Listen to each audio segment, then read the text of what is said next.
Simon, start off with Moonee Valley Friday night, where you've got Crystal Lily in the William Reid Stakes, but you've also accepted with her for Adelaide.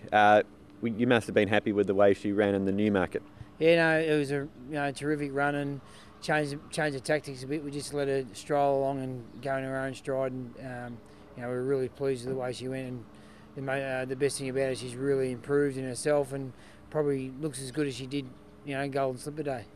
Was it the change in tactics that helped improve her performance in the Newmarket? Because there certainly was improvement from her run in the Newmarket compared to the Lightning. Look, we've always thought she was a bit big going into the Lightning, and natural improvement and a bit more a bit of race fitness under her belt.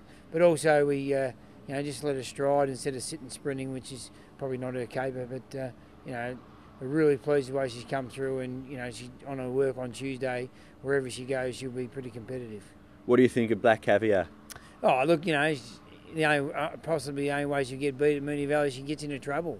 First time around a bend this time in, and if she gets clotted up and can't get out, it's probably the only way you can probably beat her. But she's had one go there and got won by 5.5. So she's just a freak, and unfortunately we've run into it this when we've got a really good filly ourselves.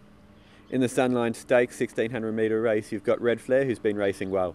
Going really well. Got a group win under her belt, so the mile's a bit of an experiment. We've run her over the mile once, and it was probably saw her out a little bit. So she's a bit suspect, but we'll ride her from that gate a touch quieter and see if she can hit the line.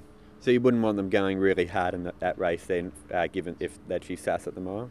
Oh, that's for sure. But we don't have to be outside the leader on it. And the thing is she will retire at the end of this. She's got a group win under her belt at Caulfield a couple of starts ago. So from here on in, it's a bonus. If we change tactics a little bit and ride her quiet, and and she gets beat, well, so be it. So, but the barrier is going to be the query there. So will she go out to the paddock after Friday night and then come back potentially for the spring? No, she's finished. She'll retire. But as long as the tracks stay dry, we'll keep her going. And then once the tracks get wet, we'll retire her, and she'll go to the breeding barn for the up and coming season. In the $100,000 1200 metre race for 3-year-olds, you've got That's Not It. Yeah, going Super, his run up the straight was fantastic. We rode him a bit quieter, and he, with a little bit of luck, he might have won that race. Only query Friday night's the 59. He's got to carry the weight. That's probably our only concern. At Morphettville on Saturday, you've got a few runners. We'll start off with Booklet. What did you make of its run in the CUNY? It was an even sort of run. She doesn't really like being bottled up. She probably wants to sting out of the ground as well. The track was quite firm the last two starts, and she hasn't quite let down as like we'd hoped. She's drawn out a bit, and it'll probably suit her, and hoping she can be hitting the line and find that form of of the spring. How does she travel? Well, first time away, so it's a good experience for her, and you generally find it sort of makes a horse like this when they travel away and come back. But if she's got to sort of step up to the mark a bit, to win that race from her last run. And in the Sangster Stakes, you've got you've got, as well as Crystal Lily, Response. How did she come through the run in the Newmarket?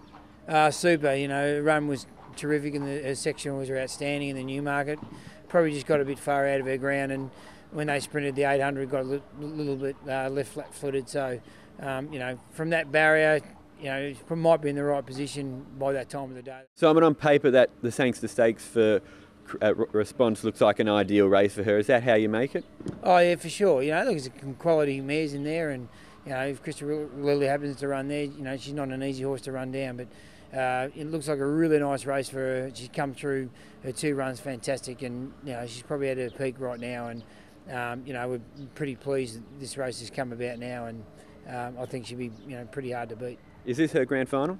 Oh no, look, we always wanted to give her a light autumn, but we'll get her home, and if she happens to win that and get her home and she's a bit flat, we'll put her in the paddock.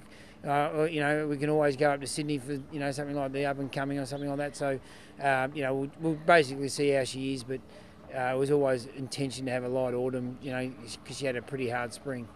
Some best from your team this weekend? Oh, look, probably Response in Adelaide. If That's Not It can carry the weight, he's a pretty good each way chance and a genuine racehorse.